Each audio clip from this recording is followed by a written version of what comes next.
New data shows that we have a long winter ahead of us if we are not buckled up for what is to come. So are you guys ready to be able to learn a thing or two about the markets today? We're not only going to talk about the numbers that you guys need to understand, but also the data coming out of Bloomberg about whether or not investors are firmly locked in, especially since that this is now a second year in a row that we have seen volatile action and yet little response from the Fed as well as the SEC. How are we going to be able to regulate the fairness of the markets for the coming greatest wealth transfer? Well, slap that like button if you guys are just coming in, and make sure that you guys have already destroyed that subscribe and that bell button to be able to start investing into your financial future. Let's start hitting that comment button, get us up to 1,200. First of all, born of lockdown boredom. No fee brokers in social media chat rooms. The phenomenon drew in new generations of traders. It had all the elements of a flash in the pan trend, especially with the speculative excesses giving way to a bear market beating. Yet, Wall Street professionals and individual investors think it will become a permanent part of the market landscape. Nearly two-thirds of the 522 respondents in the latest MLIV Pulse survey expect some version of the meme stock mania to stick around. The meme movement has added volatility into corners of a market already contending with rising interest rates, recession risks, and a steep drop from the record highs. That was on display this month with Bed Bath & Beyond and AMC, two meme favorites both surging staying power. So what have people said about meme mania? We see community aspects within meme stocks, so as long as investors create community and access, they'll find their way into meme stocks, said Callie Cox, the U.S. investment analyst at eToro.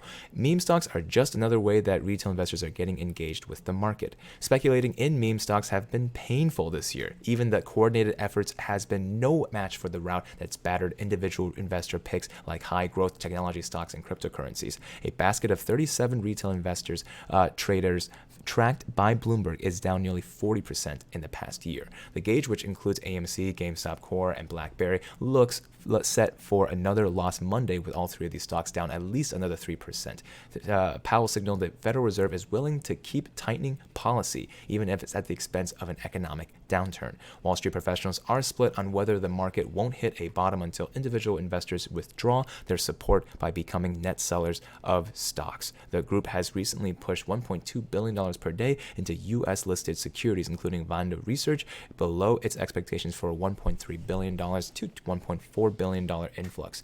With the S&P 500 off its mid-month highs, that signals a potentially diminished appetite for buying such dips. The retail trading crowd faces a crucial inflection point as summer draws to a close, according to Vanda analysts. The MLIV Pulse survey found that while the meme stock phenomenon is likely to stick around, 69% said it's also unlikely to see the trading volumes it did during January 2021. So what do you guys think about that? Because this is just research from the base of people coming like you guys, retail investors. So what exactly is the next big volume push? Better bet. Which asset class will provide most value over the next 6 months? Here we have 51% chose crypto, 32% chose SPAC, 17% meme stocks. Nevertheless, the run-ups in meme stocks have provided financial lifelines to certain companies, allowing them to raise funds by selling shares or tapping lines of credit. Bed Bath & Beyond is in talks with Sixth Street Partners for a new line of credit, Bloomberg reported, citing people with knowledge of the private discussions. The stock advanced from $4.50 to $23 in a rally that ended on August 17th, but since then, the shares lost more than half of the value.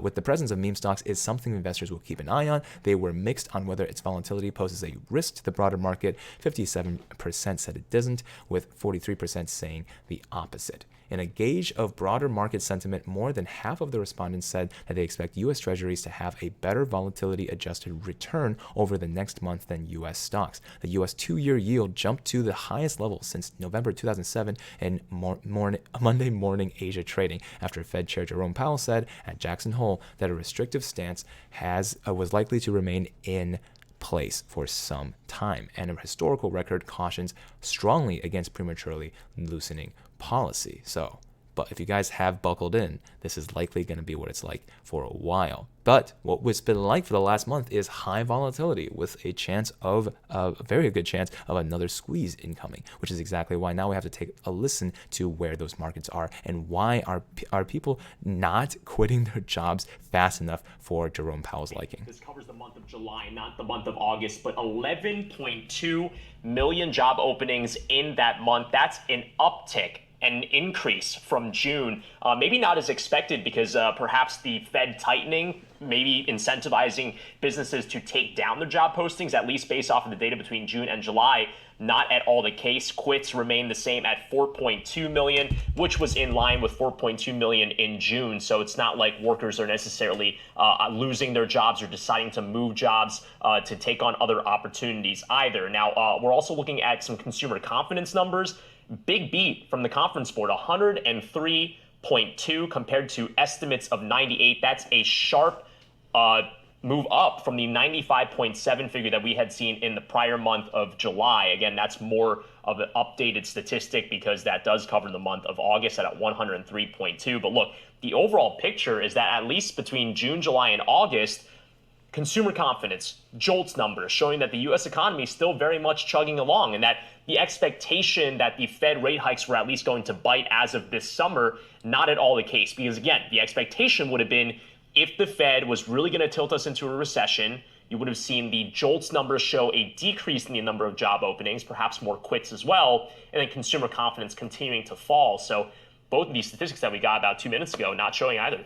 Yeah, given this is for the month of July here, as we're kind of looking back and within the total separations even, there are several categories that we had seen little change, and particularly here there was a little change that we had seen in the number and the rate of total separations, 5.9 million and 3.9% respectively there. Total separations increasing though in transportation, warehousing, and utilities here. What do you believe all of this sets up going into that jobs report on Friday, even as we know we're looking back at a slightly different month here? Yeah, well, I mean, this is certainly much lagged compared to the numbers that we're going to get on Friday. And again, what the turnover survey tells us is the churn within the labor market. In terms of a snapshot of how many people are employed or unemployed, this doesn't really give us any clear of a picture. What does give us a clear picture are the numbers that we're going to get on Friday, which would cover the period of, let's say, 2 weeks ago in terms of how many people were or were not in a job as of that survey period. So that's going to be a little bit more accurate, especially for the Federal Reserve, as they try to look to see what is the impact of their tightening on the labor market. But what the JOLTS survey does tell us is that at least in terms of the buffer that the Fed has to get this labor market to slow, it is a big, big buffer, right? Because the whole talking point for the Fed is that they can avoid a sharp uptick in the unemployment rate if, instead of companies firing people that they have on their payroll, they just simply take the job postings that they have on monster.com or LinkedIn down. And what we see from the job turnover survey is that there are a lot of those job postings. And if anything, it's gotten larger. Again, 11.2 million. That might be a series high. I have to take a look at the comparison. It actually may have been a little bit higher, but to see that uptick between June and July does show that the story for businesses having to tighten their belt in terms of hiring hasn't happened yet. And again, Brad, as you mentioned, transportation, warehousing, utilities, arts, entertainment, and recreation, and the federal government among those industries that saw larger or a higher number of postings in that month. You were at Jackson Hole, you heard Jerome Powell talk about pain, bringing some form of pain to the economy. When might this show up? Because it's not showing up in this data. Well, I mean, there is a lag impact of monetary policy, right? We've had 4 consecutive interest rate hikes. There's going to be another one in the month of September.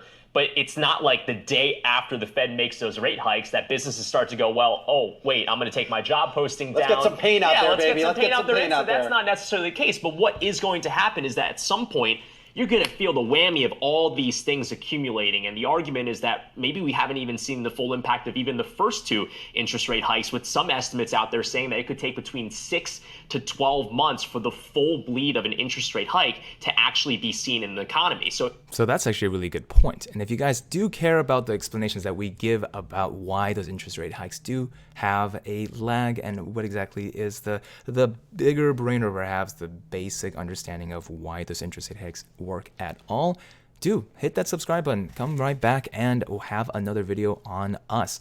Professor Meeple and I are really excited that you guys brought to the end of the video. We are still auditioning for my show, so please check out the last video to get some information about how to audition for my musical, and I'll see you guys in the money. Peace.